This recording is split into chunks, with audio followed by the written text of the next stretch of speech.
I can't believe that they would actually buy into this craziness. This guy should not be president, period. Robert De Niro just did it again, and this time he went harder than ever. On live TV, the Oscar-winning legend unleashed a fiery rant against Donald Trump, calling him a national disaster, a bully, and the biggest threat to democracy. It was raw, unfiltered, and had the internet exploding within minutes. Love him or hate him, you can't ignore him. But the real question is, how will Trump hit back this time? I mean, he's so blatantly stupid. He's a punk, he's a dog, he's a pig, he's a con, a bullshit artist, a mutt who doesn't know what he's talking about, doesn't do his homework, doesn't care, thinks he's gaming society. Robert De Niro has never been one to hold back when it comes to Donald Trump. Over the years, he's called Trump every name in the book: mutt, fool, total loser, and even a wannabe gangster. His criticisms have been relentless, blunt, and often laced with the kind of no-nonsense attitude that has defined his legendary film career.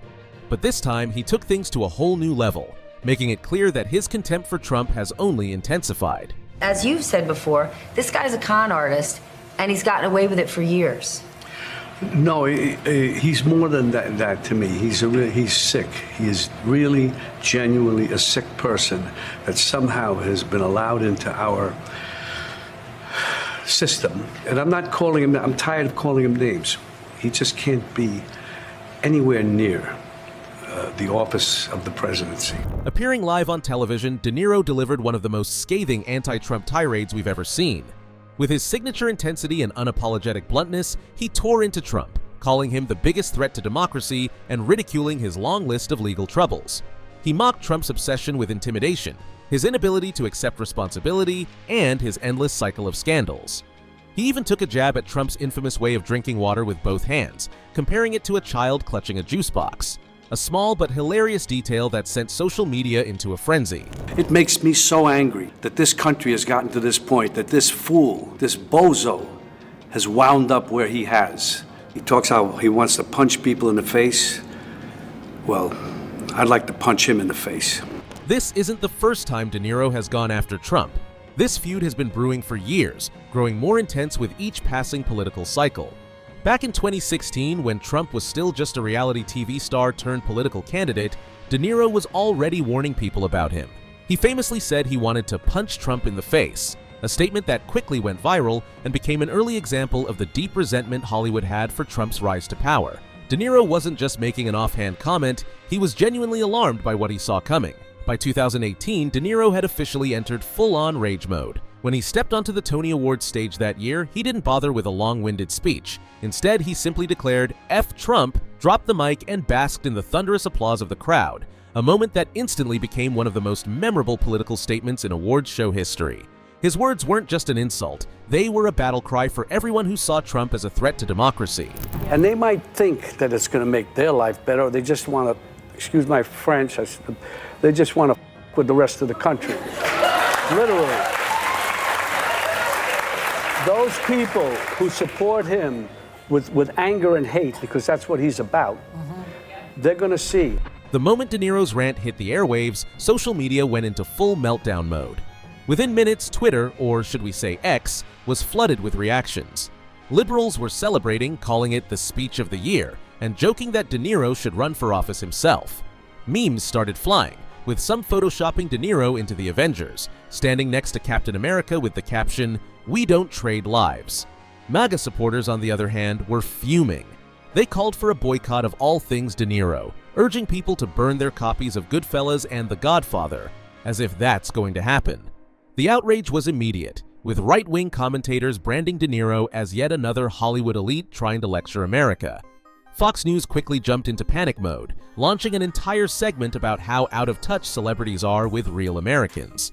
One anchor even suggested that De Niro should just stick to acting, because only reality TV stars are allowed to express political opinions. Robert De Niro yesterday was a fool. He's a broken down fool standing out there, and he got maggot. He got maggot yesterday. He got a big dose of it. So far, Trump himself hasn't responded officially, but let's be real. We all know it's coming. There's no way he's going to let Robert De Niro's scathing rant slide without some kind of reaction. If history has taught us anything, it's that Trump cannot resist a celebrity feud. Just ask Meryl Streep, who he once called one of the most overrated actresses in Hollywood after she criticized him at the Golden Globes, even though she's widely considered one of the greatest actors of all time.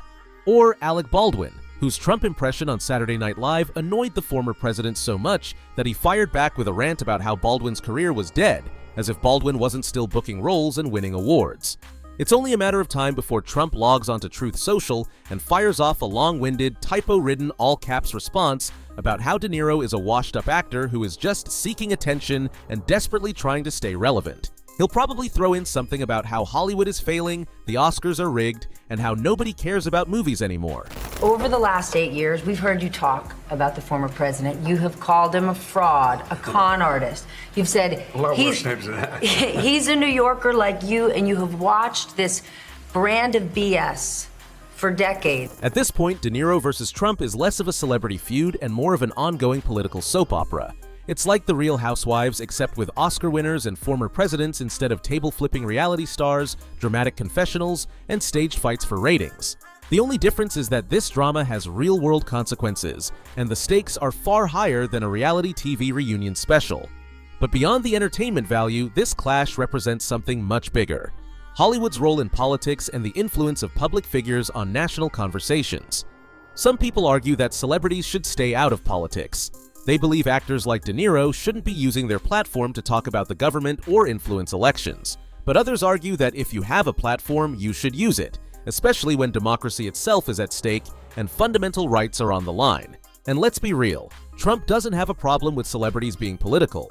He loves celebrity endorsements, as long as they're supporting him. Remember when Kanye West showed up at the White House in a MAGA hat? Or when Kid Rock started performing at his rallies, leading the crowd in chants? Yeah, he didn't seem to mind those Hollywood figures getting political or using their influence to push his agenda. And reminds us that he'll use violence against anyone who stands in the way of his megalomania and greed. The big question is, will any of this change anything? On one hand, De Niro's words probably won't single-handedly sway an election. Most people who love Trump aren't suddenly going to switch sides just because an actor told them to. His words won't magically erase Trump's support base or make his most loyal followers reconsider their stance overnight. But on the other hand, moments like this do have an impact. They fuel conversations, keep important issues in the spotlight, and force people to confront uncomfortable truths. They energize those who already oppose Trump, making them more likely to vote, speak out, and get involved in activism. They also serve as a rallying cry for people who may have been indifferent before, reminding them of what's at stake in the political landscape. So, what are your thoughts on this? Let us know in the comments below.